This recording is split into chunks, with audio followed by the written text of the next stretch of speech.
Fascinating Frontiers, Episode 42, March 20th, 2026. Good to have you with me on another edition of Fascinating Frontiers. I'm Patrick, coming to you from a still chilly Vancouver, and today we've got a really nice mix of stories that show how quickly the space world is changing, sometimes in ways we expected, sometimes in ways that still catch us by surprise. Let's start with something that feels like a quiet but important evolution in human spaceflight. The European Space Agency has decided to charter its very own dedicated SpaceX Crew Dragon flight to the International Space Station. Instead of relying solely on the seats that come through the traditional NASA-led partner allocations, ESA will now buy an entire mission outright. That gives them far more control over who flies, when they fly, and what kind of science they can prioritize once they're up there. For years, European astronauts have done outstanding work on the station, but the pathways to get them there have always been a bit constrained. This new arrangement changes that. It's another clear step in ESA's long-term strategy to secure reliable, independent access to low Earth orbit. The partnership with SpaceX also highlights how commercial crew vehicles have gone from being experimental to becoming essential infrastructure for multiple space agencies. When you step back and think about it, it's remarkable how quickly those once futuristic Dragon capsules have become almost routine transportation, yet every new flight still feels like a small milestone for international cooperation. Now shifting from the steady rhythm of crew rotations to something that reminds us how much of the universe we're still discovering after the fact. Astronomers recently identified the lingering echo of a massive cosmic explosion that, at its peak, outshone a billion suns. The gamma ray burst itself slipped past every telescope that was watching at the time. What gave the event away weeks or months later was the faint afterglow it left behind as its high-energy light slammed into surrounding gas and dust, lighting it up like an enormous cosmic echo. This kind of delayed detection is fascinating because it shows us there are violent, high-energy events happening out there that we can still catch even when we miss the initial fireworks. The explosion released an astonishing amount of energy in a very short time, and yet we only spotted its after effects because someone went back through archival data with fresh eyes. It really makes you wonder how many other powerful transients might be hiding in old observations, just waiting for the right analysis technique. I love this story because it proves that breakthroughs don't always come from brand new telescopes pointed at brand new targets. Sometimes they come from looking at the sky we've already photographed and realizing we missed something extraordinary the first time around. Speaking of new ways of looking at the sky, the Vera C. Rubin Observatory is already rewriting what we thought we knew about asteroids, and it's barely gotten started with its main survey. During these early checkout observations, the observatory has already detected thousands of previously unknown asteroids. What's really caught researchers' attention is that several of them are spinning much faster than expected for the typical rubble pile bodies we've assumed make up most of the asteroid population. These fast-spinning objects seem to have more internal strength and cohesion than the loose collections of rocks and gravel we usually picture. That challenges long-standing models of how these small bodies form and hold themselves together over billions of years. It also has real-world implications. If we ever need to deflect a hazardous asteroid, knowing whether it's a loosely bound pile of boulders or something more solid could completely change the strategy we choose. The diversity we're seeing even in these first batches of discoveries is a reminder that our solar system is still full of surprises, and the Rubin Observatory is going to keep delivering them for the next decade.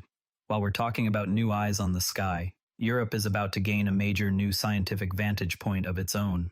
The joint ESA Chinese SMILE mission, Solar Wind Magnetosphere Ionosphere Link Explorer, is now just weeks away from launch. It's scheduled to lift off on April 9th at 8:29 a.m. Central European Summer Time aboard a Vega C rocket from French Guiana. Final preparations are in full swing, including some really interesting multilingual media briefings that ESA has been hosting. SMILE's goal is to study the dynamic interaction between Earth's magnetosphere and the solar wind in a way that no previous mission quite managed. By combining X-ray and ultraviolet imaging, it will give us a more complete global picture of how space weather affects our planet. That data should help improve forecasts for solar storms that can disrupt satellites, overload power grids, and create spectacular auroras. It's genuinely exciting to see this level of collaboration between ESA and China on a purely scientific mission that benefits everyone on Earth. Science like this doesn't care about borders, and missions like SMILE are a beautiful example of what can happen when different space programs decide to tackle a shared question together. Of course, while Europe prepares to launch new science, it's also expanding how its astronauts reach orbit. The dedicated Crew Dragon flight we talked about earlier is part of a broader push to give ESA more flexibility in crew rotation schedules and experiment timelines. Having an entire mission that Europe can plan from the beginning means they can choose crew members whose skills best match the research that needs to be done at that moment. It also sends a clear signal that commercial partnerships are no longer just a NASA story. They're becoming a standard way for multiple agencies to maintain a sustained human presence in space. But keeping humans and satellites safe up there is getting more complicated. There are growing concerns that artificial intelligence could be used maliciously to hijack satellites and deliberately cause collisions. Such an event could trigger a cascade of orbital debris, potentially making entire regions of low Earth orbit much harder, or even impossible, to use safely. We already rely on satellites for weather forecasts, global communications, navigation, and disaster response. The vulnerability of that infrastructure is becoming clearer every year, which is why space security and responsible behavior in orbit are moving from niche topics to central policy concerns. On a more positive commercial note, one company is taking today's complex orbital data and turning it into practical business tools. Kahan Space is launching a new software platform specifically designed for investors and insurers in the space sector. Building on their existing expertise coordinating large satellite fleets, the platform translates dense orbital information into clear, actionable business insights. It's a perfect example of how data that was once mainly the domain of engineers and scientists is now moving into boardrooms and investment decisions. The commercialization of orbital awareness is happening faster than many people expected, and tools like this will probably become standard as the space economy continues to grow. Let's come back down to Earth for a moment and appreciate one of the most beautiful images released by the Copernicus Sentinel-2 satellite recently. It shows western Norway's dramatic fjords, fertile valleys, and the gleaming white expanse of Jostedalsbreen, continental Europe's largest glacier. The image was deliberately timed to coincide with the upcoming World Day for Glaciers, and it's a stunning reminder of how powerful Earth observation satellites have become. Sentinel-2 doesn't just take pretty pictures, it provides consistent, long-term monitoring of landscapes that are changing before our eyes. Glaciers, coastlines, forests, all of them tell part of our planet's climate story. When you see an image like this, it's hard not to feel both awe at the natural beauty and a quiet sense of responsibility to understand what's happening to these places over time. While we're watching Earth from space, there's also plenty worth watching in the night sky this week. The waxing moon is currently traveling through the constellation Taurus. It will reach first quarter phase and bunch up nicely with Jupiter and the heads of Gemini.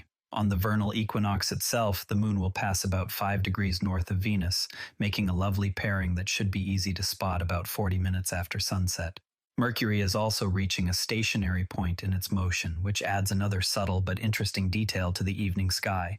Both Sky and Telescope and Astronomy magazine have excellent guides if you want to follow these close encounters over the coming nights. Even from a city backyard, the moon sliding along the horns of Taurus creates a beautiful evening sight. It's the kind of week that makes you want to bundle up, step outside, and remember why so many of us fell in love with space in the first place. While you're out there enjoying the moon and planets, you might also think about the very earthly neighbors sharing the shoreline at one of our busiest spaceports. On March 13th, photographers captured an American bald eagle leaving its nest at NASA's Kennedy Space Center. Every year, nesting surveys track both active and inactive eagle nests across Kennedy, the Merritt Island National Wildlife Refuge, and Canaveral National Seashore. The images are always a nice reminder that space exploration and wildlife have found a way to share the same stretch of Florida coast. These surveys have been running for years and give scientists a fuller picture of the local ecosystem. It's somehow reassuring to see that the eagles seem to have adapted well to living alongside rockets and launch pads. The contrast between ancient wildlife and cutting-edge technology never gets old. From eagles raising young at the launch pad to humans preparing for future missions, the pipeline of new astronauts continues. The 10 candidates selected in 2025 have officially chosen Platypi as their class name. They're currently deep into training at Johnson Space Center, getting ready for future missions that could take them to the ISS, the Moon, and eventually Mars. NASA has a long tradition of letting each astronaut class pick a unique and memorable name, and Platypi certainly fits the bill. There's something hopeful about watching the next generation train, knowing they'll be the ones who turn today's plans into tomorrow's flights.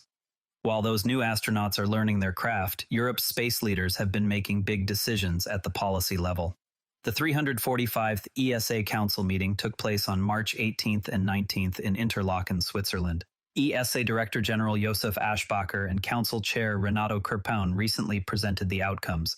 The discussions covered everything from future launchers to exploration strategy, choices that will shape Europe's space program for years to come. It's encouraging to see steady, deliberate progress happening at that level, even if it doesn't always make the same headlines as a dramatic rocket launch. And before we wrap up, let's circle back to that mind-bending cosmic explosion we talked about earlier.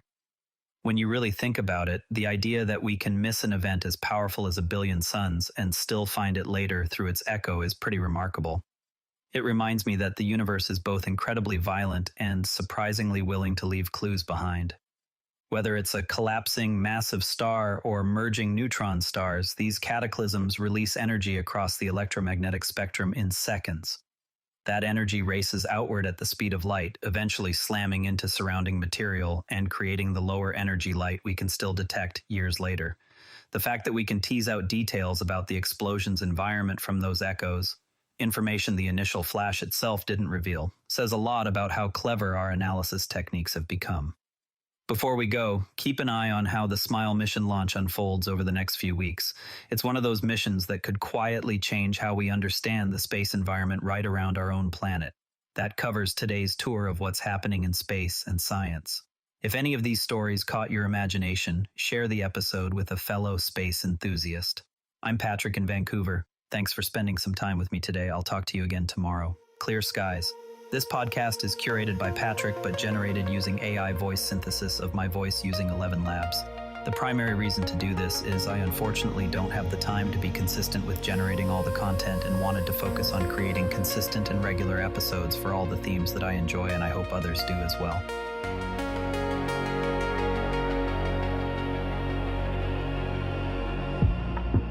Drifting softly through the black